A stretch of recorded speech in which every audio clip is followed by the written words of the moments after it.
If you're a retired man thinking about buying property in Thailand with a Thai partner, I want you to stop whatever you're doing and listen to what I'm about to tell you. Not because I think you're an idiot, not because I think you can't handle yourself, but because I was a paramedic for 25 years, which means I spent a quarter century reading situations faster than most people blink, triaging crises, making calls under pressure that other people couldn't make with a week to think about it, and I still missed every single sign. Every one. So if it happened to me, it can happen to you. That's not a warning I give lightly. My name is Clifford. I'm 64 years old, and I'm sitting in a rented room in Cairns, Queensland, which is where I grew up, and which I swore 20 years ago I would never come back to live in. Here I am. The room cost me $210 a week. My superannuation, which should have been my retirement, is largely gone. The house in Chiang Mai, the one I designed, the one I spent 8 months having built to specifications I drafted myself on graph paper, the one I thought was my anchor point for the rest of my life, has a mortgage on it that I knew nothing about. And the woman I married, whose name was registered on that property because Thai law left me no other option, used that property as collateral for a loan arranged by her brother within 6 weeks of the title transferring to her name. 6 weeks. I need to tell you this story properly, from the beginning, because the beginning matters. The beginning is where the decision was made, and understanding the decision is the only thing that makes any of this useful to anyone. I took early medical retirement from Queensland Ambulance Service in 2019. At 61, 25 years on the road had done what 25 years on the road does to a person. It's not one thing. People imagine trauma, the accidents, the cardiac arrests, the children you couldn't save, and those things are real, and they leave marks. But it's also the cumulative weight of always being the one who has to be calm, always being the one who absorbs the chaos so other people don't have to. Every shift, for 25 years, I was the person who arrived and made things less terrible. And at some point, without noticing the exact moment it happened, I ran out of something. I don't have a clinical name for it. The department called it adjustment disorder and gave me a payout and a referral to a psychologist I saw 4 times. What it felt like from the inside was an absolute, bone-deep exhaustion with vigilance itself. With alertness. With the posture of a man who is always scanning for what might go wrong. The retirement payout was AUD $215,000. My superannuation balance accumulated over the working life came to AUD $275,000. Not a bad position for a man who'd spent his career in emergency services rather than finance. I owned no property in Australia. I'd been renting in Brisbane since my marriage to Sandra ended in 2014. And with the rental market in Queensland being what it was, the idea of buying back into Australian property at that point felt like throwing good money after bad. I'd done the sums. A decent house in suburban Brisbane was going to absorb most of what I had and leave me servicing a mortgage on a pension income, which is not a retirement. That's just a different kind of obligation. Thailand had been in my peripheral vision for a while. A colleague from the ambulance service, a man named Greg who'd retired 3 years before me, had settled in Chiang Mai and sent occasional emails that read like dispatches from a different planet. A planet where the cost of living was 1/3 of Australia's, where the food was extraordinary, where the pace of life had been dialed down to something a human body could actually tolerate. I'd visited for 2 weeks in June of 2020, once the travel situation permitted, and I remember stepping off the overnight train from Bangkok at Chiang Mai railway station in the early morning, the air cool and carrying something that smelled like jasmine and diesel and wood smoke all at once, and feeling something I hadn't felt in a very long time, the feeling of not being needed, the feeling of being anonymous. Nobody on that platform knew I was a paramedic. Nobody needed anything from me. The city simply went about its business around me and left me alone. And for a man whose entire professional identity was built on being the person who runs toward problems, the experience of being allowed to just stand there and breathe was so overwhelming I had to sit down on a bench and collect myself. I met Tuck on my 5th day in Chiang Mai, at a traditional massage shop on a lane off Nimanhaman Road. Niman, as people who live there call it, where I'd gone because my back had been a problem for years, the occupational inheritance of 2.5 decades of lifting patients. She was one of 3 therapists working that afternoon, assigned to me by the woman at the front desk, without ceremony or consultation, the way these things happen. The massage was good in the specific way of traditional Thai massage, which is less about relaxation and more about systematic pressure applied to points along the sen lines of the body, the Thai conception of energy pathways. Tuk explained what she was doing, as she worked, in careful English, because she'd noticed my expression of mild alarm when she climbed onto the table to apply her body weight to my shoulders. She was 30 years old, slight and precise in her movements, with a manner that was neither warm nor cool, but something more useful, calm, genuinely, constitutionally calm. For a man who'd spent his career being the calm one, meeting someone who was calm in a way that didn't require effort was disorienting in the best possible way. I went back the next day, and the day after. By the end of that first 2-week visit, I had been to the shop 6 times and had spoken to Tuk at length on 4 of those visits, always in the quiet period after the massage when she would bring tea and sit at the end of the table while I recovered. She told me about her work, about the specific knowledge that traditional massage requires, about the years of training under her teacher, an older woman in the Santitham neighborhood. She told me about the neighborhood itself, Santitham, north of the old city, a residential area without the tourist polish of Niman or the night bazaar, where people actually lived rather than performed living. She had grown up there, in a row house her parents had rented for 30 years. Her father was gone. She said this simply, without elaborating on whether gone meant dead or absent, and I didn't ask. Her mother was still in the same house.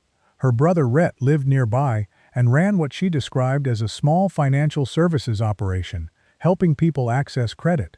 She said this with what I took to be quiet pride in her family's industriousness, and I had no particular reaction to it at the time. I flew back to Brisbane in July with the intention of returning. That intention became a plan within the month. I'd done enough research into the practical realities, visa requirements, property laws, cost of living projections, to understand that I was looking at a retirement that was genuinely sustainable in Chiang Mai in a way it simply wasn't in Queensland, even with AUD $490,000 in my pocket. The retirement visa, the non-immigrant OA, required proof of funds and had annual renewal requirements. But Greg had navigated all of that without drama and was happy to walk me through it. The property question was the complicated one, and I knew it was complicated before I started. Thai law prohibits foreign nationals from owning land outright. What foreigners can do is own structures on land or hold long-term leases, or, as many expat retirees do, purchase property in a Thai partner's name, which is a strategy the Thai legal system technically permits, but which carries obvious risks that the expat community discusses extensively and which I researched thoroughly before deciding to consider it. I want to be honest about what I knew going in, because I've had enough conversations with myself in this rented room in Cairns to know that honesty is the only frame that makes any of it make sense. I knew the property and partner's name approach was risky. I knew the cautionary tales. Greg had told me 3 of them, in detail during my first visit. There were entire forums dedicated to the ways this particular structure could go wrong. I read them, I absorbed them, and I proceeded anyway. Because I had decided, not without evidence, or so I told myself, that my situation was different in the ways that counted. What made my situation different, I believed, was the combination of my professional background and the nature of my relationship with Tuk. A paramedic reads people. It is not optional, and it is not a pleasant skill. It is learned by necessity, in high-pressure contexts, when the reading of a person determines what happens next. I had read Tuk across 6 massage appointments and a dozen conversations, and I had found her consistent, measured, and free of the performing quality I associated with people who wanted something from you. She never asked for money. In those first 2 weeks, she deflected my attempts to pay for things beyond the massage fees. She suggested cheap local restaurants when we occasionally shared a meal, places with plastic stools and open-air kitchens, where the bill for both of us came to a few hundred baht. I told myself that a woman operating a scam would have been more overtly accommodating, more eager to please. I told myself that her restraint was the mark of genuineness. I built a case for her out of what I observed, and the case was persuasive because I was the one building it and I wanted it to be true. I returned to Chiang Mai in September of 2020. Greg was the only person in the city I knew when I arrived, and we caught up over a beer at a bar near the Ping River on my second evening. And he told me then about a couple he'd recently met. A Queensland man a few years older than me who'd bought a house with his Thai girlfriend, had it put in her name, and discovered 8 months later that she'd sold it and left the country. Greg told me this story without drama, as a data point, the way people in expat communities share these things. Not as a personal warning directed at me, but as weather report. Here's the general climate. Do with it what you will. I told him I'd heard similar stories, and that I was taking appropriate precautions. He asked what precautions. I said I was having everything reviewed by a Thai lawyer before any transaction. He nodded, and we talked about football, and that was the end of it. Took and I slipped back into what we'd established over that first visit, but with the ease of people who'd already done the work of getting to know each other.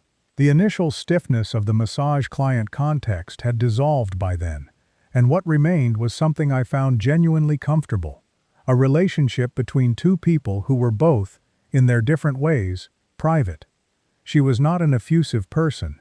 She didn't need constant contact or continuous reinforcement. We saw each other 3 or 4 evenings a week, and when we weren't together, I didn't feel the anxious gap I'd felt with Sandra in the years before that marriage unraveled. I felt settled. That settledness was the product of years of professional exhaustion finally meeting something that didn't demand anything of me, and I mistook it for compatibility when it was at least partly just relief. By December of 2020, 3 months after I'd returned, we were living together in a rented house in Santitham, her idea, and a practical one. The rent split informally with her contributing what she could from the massage shop income and me covering the rest. The house was in a quiet Suo lane, off the main road. A single-story place with a small garden, concrete walls painted yellow, that had faded to something close to cream, a mango tree in the back that dropped fruit in the mornings. I liked that house. It was the first place I'd lived in years that felt like mine, even though it wasn't. That feeling of ownership, without actual ownership, was, I understand now, practicing for what came next. The property conversation started in January. I'd been looking at land and houses in Chiang Mai with increasingly serious intent. The superannuation was sitting in an Australian account doing very little. The exchange rate was comfortable, and the cost of building or buying in the Santitham area was dramatically lower than anything comparable in Queensland. A local agent, a Thai man named Prasert, who worked with a number of expat buyers in the area, had been showing me options since November. The structure we settled on, I say we, meaning my lawyer, my agent, and myself, was a chanote, land title deed property in Tuk's name, with a 30-year usufruct agreement registered on the title that granted me the right to use and occupy the property for my lifetime.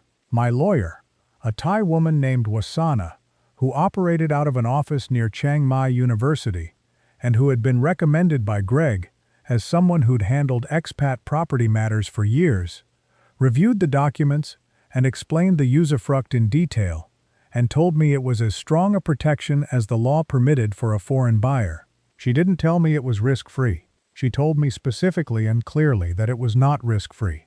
I signed the documents in March of 2021. The title transferred to Tuk's name, and construction on the house I'd designed on graph paper in my rented room in Santitham began in April. I want to stop here and describe the house, because it matters to what I lost, and because I've found that the details make the loss real in a way that the numbers alone don't. It was a single-story structure on a 200-square-wa plot, about 800 square meters, north of the city, in a quieter section of the Santitham area, backing onto a community garden. 3 bedrooms, a study, open-plan kitchen and living area, wide covered veranda on the north face to catch the breeze, floor-to-ceiling windows on the garden side. I specified the materials myself. Northern Thai teak for the interior beams and window frames, polished concrete floors, traditional clay roof tiles. I had spent 4 months designing it, and 3 more supervising construction, driving up to the site most mornings with a coffee, talking through the daily progress with the foreman, whose name was Narong, and who was a meticulous man who took my interference with what I can only describe as patient professionalism. The total construction cost was AUD $187,000, which at the exchange rate of that period converted to approximately 4,550,000 baht. The land had cost AUD $68,000, 1,650,000 baht. Total property investment, AUD $255,000. We moved in November of 2021. Tuk had been involved in the design in a limited way. She'd chosen the kitchen layout and the color of the exterior render, and I'd interpreted that limited involvement as appropriate discretion, a woman who didn't want to presume too much. We weren't married yet. The marriage came in February of 2022, at AMFO, the district office, with a small celebration afterward, at a restaurant in Niman, that her mother and 2 aunts attended along with Greg and his Thai wife, who served as our informal witnesses. Tuk wore a dark green dress. I wore the linen trousers and white shirt I'd bought in the night bazaar market 2 weeks earlier, which I remember because I was irrationally nervous about whether linen would crease in the car, and I kept smoothing it on the drive over, which it did, and which didn't matter. These are the things you remember. What I did not remember, because I did not know it at the time, was that Rhett, Tuk's brother, the one who ran the informal financial services operation, had been in contact with the land office not long after the title transfer in March 2021. I know this now. I didn't know it then. What I knew about Rhett was limited to what Tuk had told me, that he was industrious and family-oriented, and had built his small lending business through personal connections in the Santitham community, helping people access money when the banks wouldn't accommodate them. I'd met him perhaps 4 times before the marriage, at family dinners, and on one occasion when he came to look at the house during construction, and walked around nodding approvingly, and shook my hand with both of his and said, in Thai, something that Tuk translated as, "very beautiful house." I had no reason to think of him as anything other than a competent and slightly taciturn family member. The behavioral shift happened gradually enough that I didn't register it as a shift. That's the way to say it honestly. There was no morning I woke up and noticed that Tuk was different. It was more like watching paint fade. You don't see it happening in real time. You only notice it when you look at the color it used to be and compare it to what's there now. She was at her mother's more. Her brother Rhett came by the house on evenings I wasn't there, or on weekday mornings when she knew I'd be in the study. I'd find them finishing conversations when I came into rooms. Not conversations that stopped abruptly with the guilty jolt of people caught doing something wrong. Just conversations that naturally ended when a third person arrived, the way family conversations do. I told myself that's what it was. Family. The Thai family unit operates differently to what I'd grown up with. The obligations run in all directions simultaneously. I'd read enough about it to feel I understood it, which I now recognize as one of the more expensive misunderstandings a person can have. There was a morning, I think it was late March, just before Songkran, the Thai New Year, because the weather had the particular pre-festival edge to it, hot and close, when I found a folded piece of paper on the kitchen bench. It had fallen from somewhere, or been left there, or been placed there by accident, and it had Thai writing on it, and a number with a lot of zeros that I couldn't read in context. I showed it to Tuk, and she said it was a receipt from her mother's herbal medicine supplier. Something to do with the treatment the family used for a seasonal complaint. I handed it back. It occurred to me, briefly and without urgency, that the number seemed large for herbal medicine.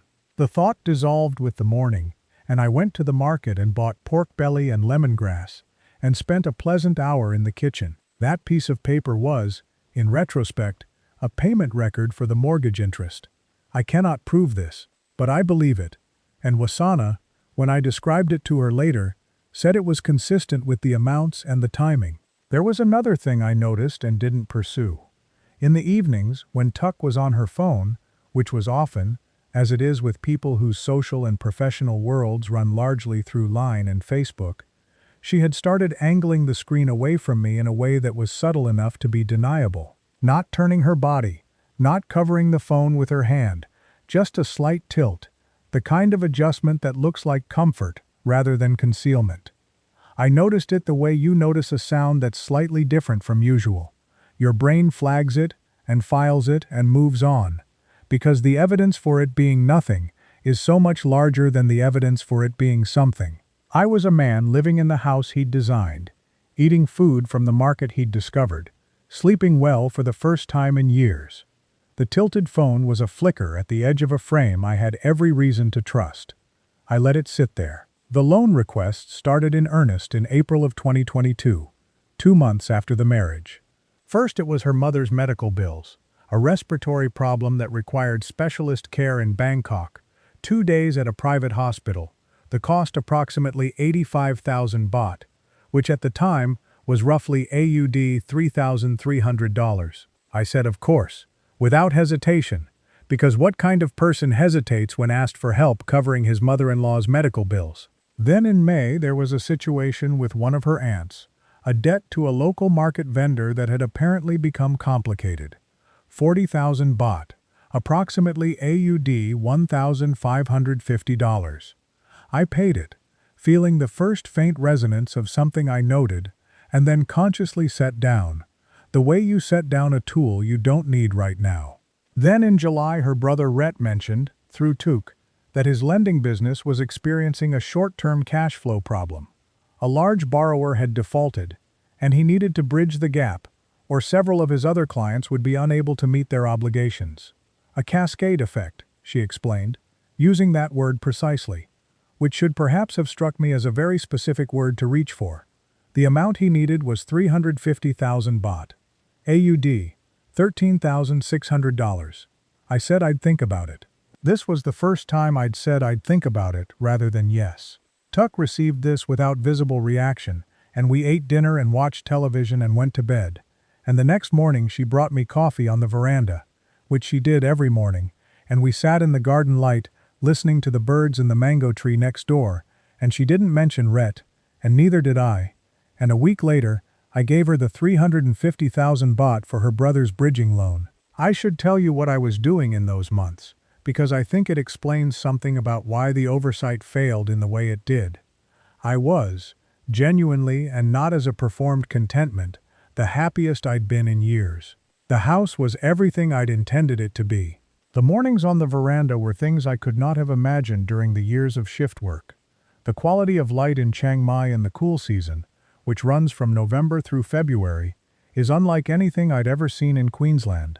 A clear golden light that arrives sideways through the trees and makes everything it touches look considered.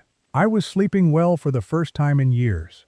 My back had improved markedly, partly the massage and partly the absence of lifting. I'd started cooking seriously, using the Chiang Mai morning market, Talat in Thai, as a daily destination, buying whatever looked good and teaching myself to use it. I was becoming someone I recognized as more whole than I'd been, and the wholeness was connected in my mind entirely to the place and the life I'd built there and the woman I'd built it with. When you've found the thing you were looking for, you do not go looking for reasons it might not be real. Then one morning in September of 2022, I came home from the market to find 2 men sitting in a pickup truck outside the front gate. I didn't recognize them, and they didn't acknowledge me, and when I went inside and mentioned them to Tuck, she looked out the window and said they were there for Rhett, that Rhett had arranged to meet someone about a delivery. They left after 20 minutes. I forget what I bought at the market that morning. I know it was early September because the rainy season was still running, and the road outside the house had its usual seasonal puddle at the drain near the gate. The men in the truck felt like nothing, at the time. Nothing at all. The letter arrived in October.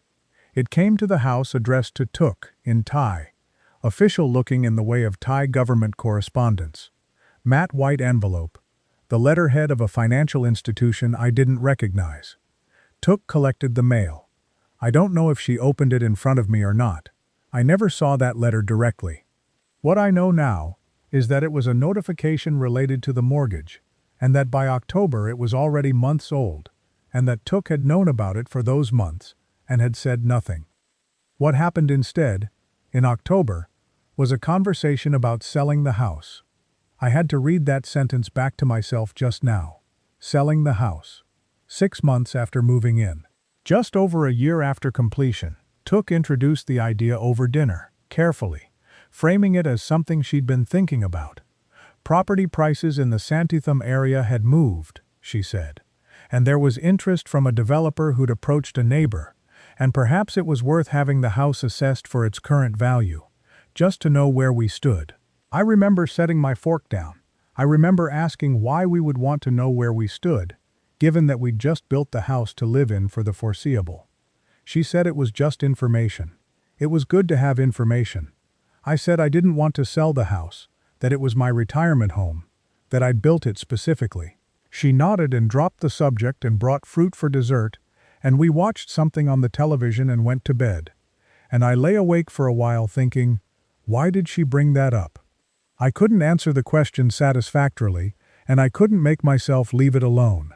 It's the paramedic response, I think, the training that tells you something is off when something is off, even before your conscious mind can articulate the thing that's wrong. A scene that doesn't fit, a patient whose vitals don't match their story. I had a version of that feeling, and I didn't know what to do with it, so I did what I should have done much earlier. I called Wasana. I want to describe this call, because it's the turning point, and it deserves slow-motion treatment. I called Wasana on a Friday morning in late October, from the study, while Took was at the massage shop. I told Wasana I wanted to review the property documents, the title deed specifically, and that I wanted to understand the current legal status of the usufruct. She was efficient and professional, as she always was, and told me she'd pull the file and come back to me. She called back the following Tuesday, and what she told me in that call required me to sit down on the floor of the study, not the chair, the floor, and press my back against the wall, and breathe in the way I used to tell patients to breathe. Slowly, through the nose, slower on the exhale. The shenote, the title deed, registered in Took's name, showed an encumbrance. A mortgage. It had been registered in May of 2021, 2 months after the title transfer, while construction of the house was still underway. While I was driving to the building site every morning with a coffee and talking to Narong about tile specifications and beam tolerances, the land underneath the building had been pledged as collateral for a loan. The loan amount registered on the encumbrance was 2,800,000 baht. At current exchange rates, roughly AUD $109,000. Wasana read me the details in a voice that was careful and level, the voice of someone who has delivered bad news before and knows that the delivery matters. I thanked her and told her I'd call back. I set the phone on the floor beside me. The study window looked out onto the garden, where I'd planted a row of frangipani along the south wall in February. Small trees that had grown well through the wet season and were putting out their first flowers. White with yellow centers. Took had come out to look at them the week before and said they smelled beautiful. I sat on the floor for I don't know how long. 20 minutes, maybe 40. Then I stood up and washed my face at the study sink and drove to the massage shop. She was with a client.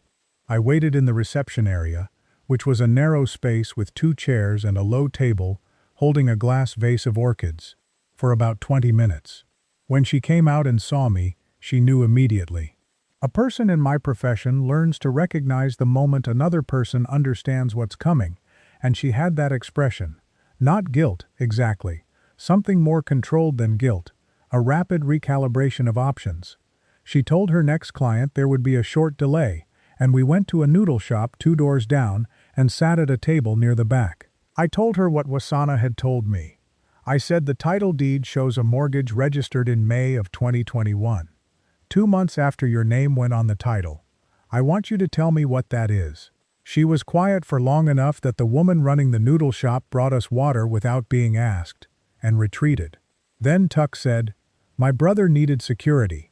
The house was the security. I said, I didn't agree to that. She said, the house is in my name. I said, I know that. That was a legal requirement. That doesn't mean you can mortgage it without telling me. She said, It is my name on the deed, I said, more slowly, enunciating as though to someone who needs extra time with the language. Took. I built that house. I paid for that house. I paid for the land. 2.8 million baht of it is now pledged against a loan I didn't know existed. She looked at the water glass. She said, Rhett needed it. His business had a problem. I had to help him. I asked if she was still helping him. She didn't answer. I drove to Greg's house that afternoon. He opened the door, looked at my face and said, Sit down, I'll get a beer. We sat on his veranda and I told him everything, and he listened all the way through without interrupting, which is harder than it sounds. When I finished, he was quiet for a moment, and then he said, with a gentleness I hadn't expected from him, Mate, I think you've been in this longer than you realize. He told me then about 2 other men he knew personally who had been in property situations with Thai partners. One who'd lost a Chiang Mai house to a registered mortgage. Another whose land had been sold without his knowledge, using a power of attorney he'd signed years earlier for tax purposes. He hadn't told me these stories specifically before because he hadn't known I was in the same category of risk. He thought I'd taken more precautions. I had taken the precautions. They hadn't been enough. Wasana worked quickly and without sentimentality over the following 2 weeks. The picture she assembled was methodical and grim. The mortgage on the property, registered in May 2021, was held by a private lender operating through a company in Chiang Mai. Not a bank, not an institution, but one of the informal credit networks that operate in the city, the kind that Rhett's so-called financial services business was adjacent to or possibly identical with. The loan amount was 2,800,000 baht.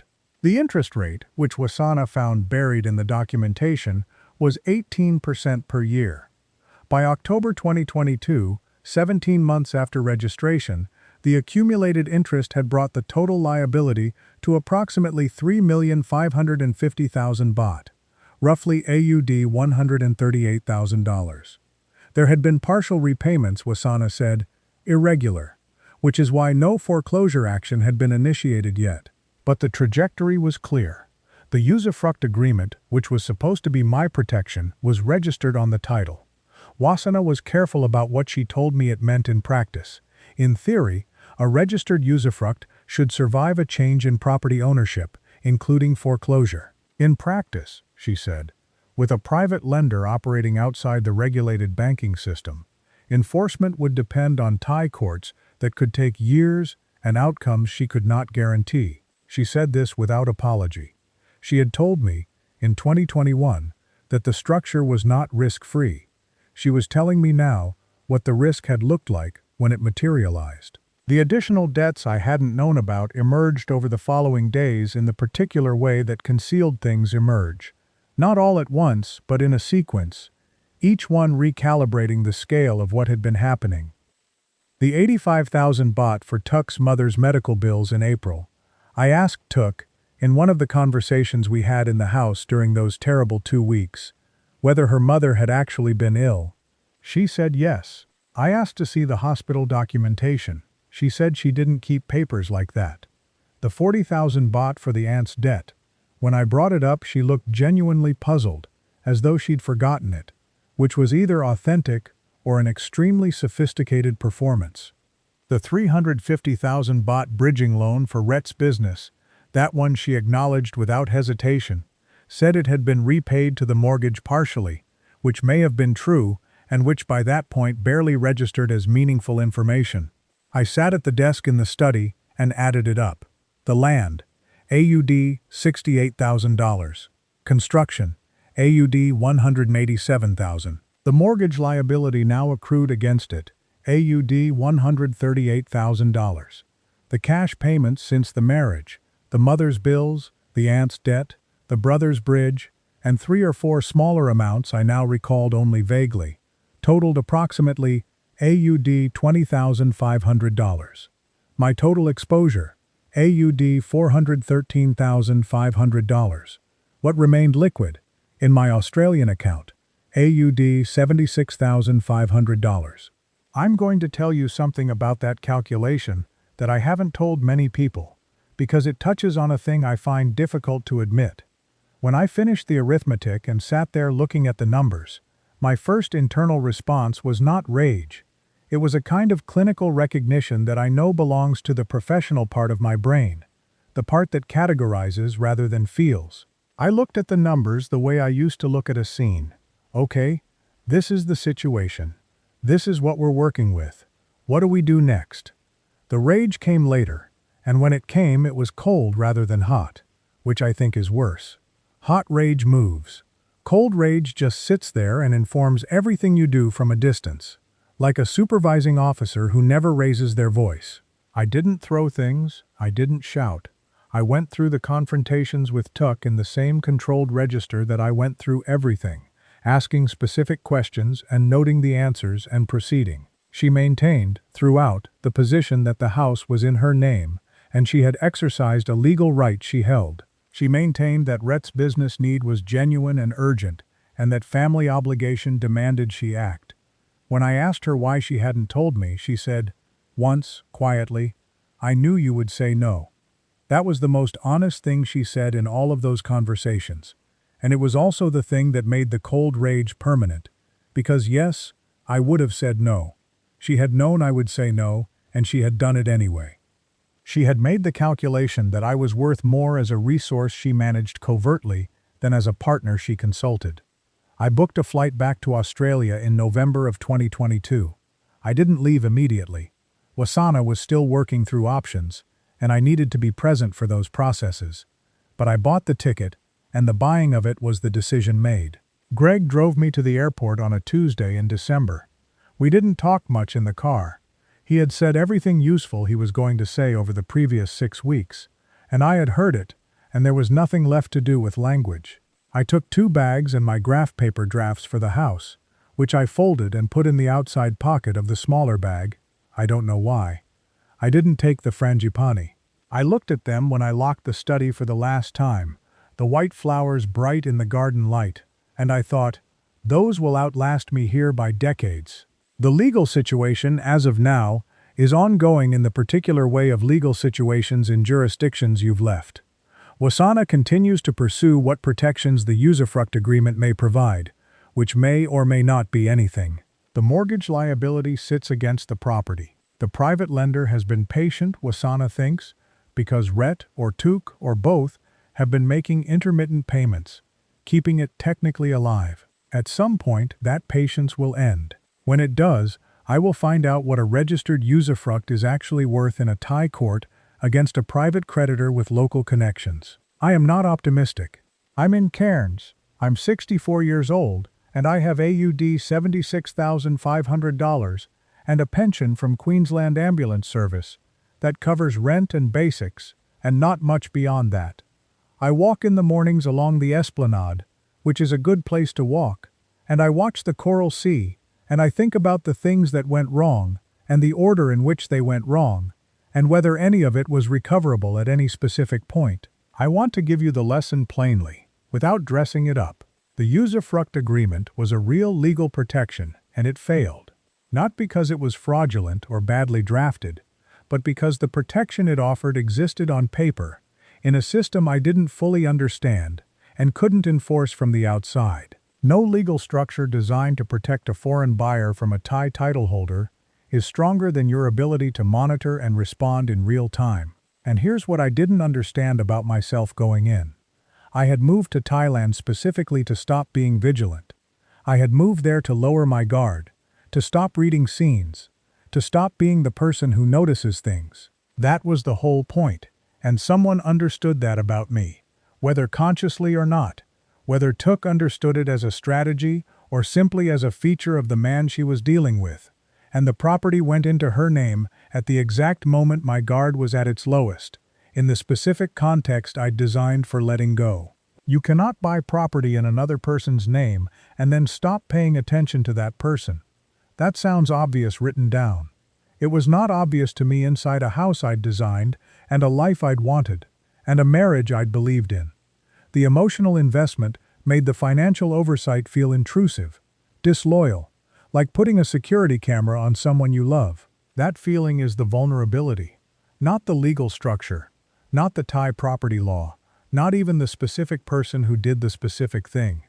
The vulnerability is the decision to stop watching, because watching feels like a failure of trust.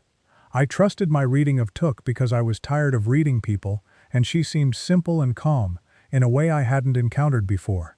What I couldn't see from the inside of that tiredness was that the simplicity and the calm were real. She was genuinely simple and calm about taking a decision she'd made. But they weren't what I'd thought they were. If you're thinking about buying property in Thailand with a Thai partner, there are things Wasana told me that I'll pass on now.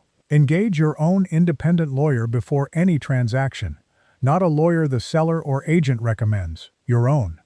Have the title deed checked at the land office yourself, or have your lawyer do it, before money changes hands, and then again at 6 months and 12 months after any title transfer. Understand the mortgage registry. Understand what encumbrances look like, and insist on being notified of any change to the title status as a condition of the property arrangement. Build that into any agreement you sign. These are not guarantees. They are the minimum. The house in Santitham is still standing. The frangipani are probably still flowering. The study window still looks out onto the garden on the south side, where the light is good in the afternoons. Somewhere in that house, folded in a kitchen drawer or a cupboard shelf, there may still be some of my graph paper, the drafts I made in the rented room in Santitham when I was imagining what the place would look like when it was finished. I don't know what happens to it from here. That's the honest answer. I don't know what happens to any of it.